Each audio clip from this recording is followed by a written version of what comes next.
മറ്റു കാര്യമാണ് ഇപ്പോൾ ഈ ഹേമ കമ്മിറ്റി റിപ്പോർട്ടുമായി ബന്ധപ്പെട്ടുകൊണ്ടേ സിനിമാ മേഖലയിൽ വലിയ ചർച്ചകൾ നടക്കുന്നു.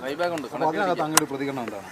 ഞാൻ ഒരാഴ്ചയായിട്ട് ശരിക്കും പറഞ്ഞാൽ ബാക്കി ഫോണിൽ അങ്ങനെയുള്ള കാര്യമൊന്നുമില്ല, പത്രത്തിലൂടെയൊക്കെ അറിയണം. ഒരാഴ്ചയായിട്ട് ഞാൻ അതും എനിക്ക് നോക്കാൻ പറ്റുന്നില്ല. ഇങ്ങനെയൊക്കെ പറഞ്ഞു കേൾക്കുന്നുണ്ട്.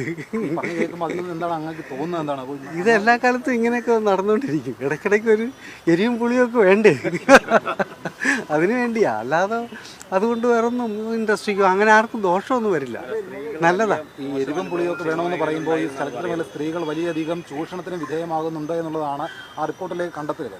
അപ്പോൾ അതിനോട് എന്താണ് പ്രതികരണം? അതെന്തെങ്കിലുമൊക്കെ സർക്കാർ വേണ്ടതുപോലെ ചെയ്യുമായിരിക്കും. അത് എപ്പോഴും സ്ത്രീകൾക്ക് നേരെ ഉണ്ടാകുന്നത് ഏത് മേഖലയിലായാലും അങ്ങനെ ആവശ്യമാണല്ലോ. പക്ഷെ അത് എന്തിനായാലും നമ്മുടെ സംഘടനയിലും സിനിമയിലും ആണുങ്ങളെക്കാളും കൂടുതൽ പെണ്ണുങ്ങളാണ്. പുതിയ കുട്ടികളൊക്കെ ഒരുപാടുണ്ട്. എല്ലാവർക്കും പ്രതീക്ഷയും എല്ലാവരും നന്നായി പോകുന്നുണ്ട്. പിന്നെ പരാതികൾ ഇടയ്ക്കുണ്ടെങ്കിൽ അത് അന്വേഷിക്കുകയൊക്കെ ചെയ്യട്ടെ. അങ്ങ് കുറേ വർഷമായിട്ട് ചലച്ചിത്ര മേഖലയിലുള്ള ആളാണ്. അപ്പോൾ ഈ പുതിയ നടിമാരുടെയൊക്കെ വാതിലിൽ വന്ന് മുട്ടി എന്നുള്ള ആരോപണങ്ങളൊക്കെയാണ് അവർ പറയുന്നത്. അത്തരത്തിൽ എന്തെങ്കിലും അനുഭവം ആരെങ്കിലും വന്ന് അങ്ങോട്ട് പറഞ്ഞിട്ടുണ്ടോ? അതറിയില്ല, സത്യമായിട്ട് ഞാൻ മുട്ടിയില്ല. നമുക്കറിയില്ല. പഠിക്കുന്നത് എംപയർ കോളേജിലാണെങ്കിൽ ജോലി വെറും സ്വപ്നമാകില്ല. Empire college of science, Moodal, Kuttippuram, Malappuram.